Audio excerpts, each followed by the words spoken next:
യേശയ്യ 11:2 കർത്താവിൻ്റെ ആത്മാവ് അവൻ്റെ മേൽ ആവസിക്കും, ജ്ഞാനത്തിൻ്റെയും വിവേകത്തിൻ്റെയും ആത്മാവ്, ഉപദേശത്തിൻ്റെയും ശക്തിയുടെയും ആത്മാവ്, അറിവിൻ്റെയും ദൈവഭക്തിയുടെയും ആത്മാവ്. പരിശുദ്ധ പരമ ദിവ്യകാരുണ്യ ഈശോയ്ക്ക് നേരവും ആരാധനയും സ്തുതിയും പുകഴ്ചയും ഉണ്ടായിരിക്കട്ടെ.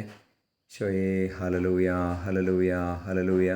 സ്തുതിക്കുന്നു, ആരാധിക്കുന്നു. Hallelujah, hallelujah, hallelujah. ഈശോയെ, അങ്ങയുടെ ആത്മാവിനെ ഞങ്ങളുടെ മേൽ വർഷിക്കണമേ. ലോകം മുഴുവൻ്റെ മേലും അങ്ങയുടെ ആത്മാവിനെ അങ്ങ് വർഷിക്കണമേ.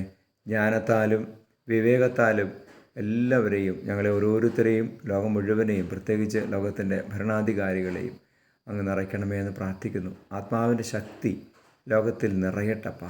ഹല്ലേലൂയ. ഈശോയെ ആരാധന, ആരാധന. നമ്മുടെ കർത്താവ് ഈശോ മിശിഹായുടെ കൃപയും പിതാവായ ദൈവത്തിൻ്റെ സ്നേഹവും പരിശുദ്ധാത്മാവിൻ്റെ സഹവാസവും നിങ്ങളോടുകൂടി ഉണ്ടായിരിക്കട്ടെ, ഇപ്പോഴും എപ്പോഴും എന്നേക്കും. ആമേൻ.